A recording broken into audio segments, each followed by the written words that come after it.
오늘도 복된 하나님의 말씀은 사도행전 10장 1절부터 33절까지입니다. 고넬료라고 하는 로마 군대의 백부장 이야기.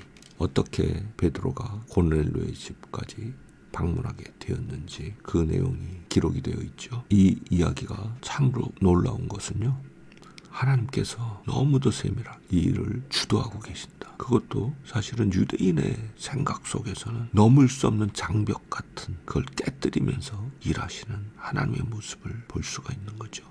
유대인들은요, 성령이 임하신 이후에도 이 복음은 유대인들만을 위한 것이다. 거기서 벗어나기 어려워했어요. 원래 유대인들이 생각하는 구원은요, 유대 민족이어야지만 가능한 것이었어요. 유대 민족은 하나님이 택하신 백성이고 율법을 지키고 그 유대인으로서의 표지를 가지고 있는 그런 사람들이 구원에 참여한다. 그런 기본적인 생각이 있었거든요. 그들이 예수님을 믿게 된 거예요.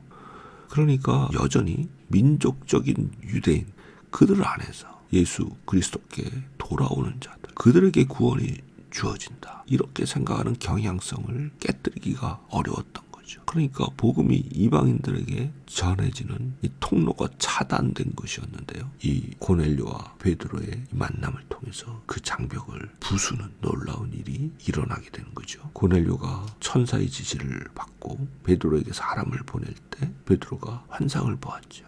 그런데 가장 중요한 게 뭐냐? 10장 15절 말씀이에요. 그 환상 속에 본 보자기에 담겨있는 많은 네 발 달린 짐승들, 기어가는 여러 가지 생물들, 그리고 공중의 새, 이런 거를 하나님께서 잡아먹어라 이렇게 이야기하실 때 베드로가 그럴 수 없습니다. 저는 부정한 것을 결코 입에 댄 적이 없습니다. 그러니까 15절에 이렇게 음성이 들린 거죠. 하나님께서 깨끗하게 하신 것을 더 이상 부정하다 하지 말라. 이게 3번이나 반복이 됐어요. 너무나 확실하게 베드로에게 이 메시지를 각인시키기 위함이었죠. 그래서 하나님께서 깨끗하게 하신 것, 이게 바로 할례받지 아니한 사람들, 이방인들을 뜻하는 거죠.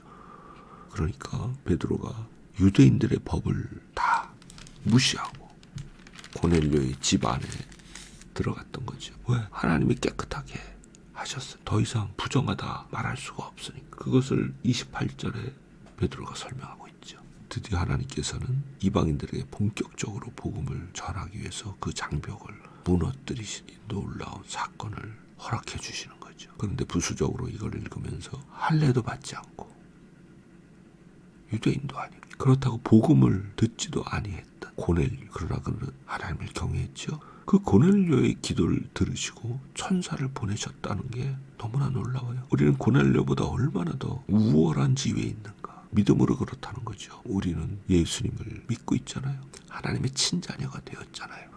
그러니 우리가 기도할 때 하나님께서 어찌 듣지 않으시겠느냐. 예수께서 이미 수차례 약속하셨잖아요. 무엇이든지 너희가 내 이름으로 구하면 내가 시행하리라. 그래서 아버지께서 영광을 받으시게 될 것이다. 수도 없이 말씀하셨어요.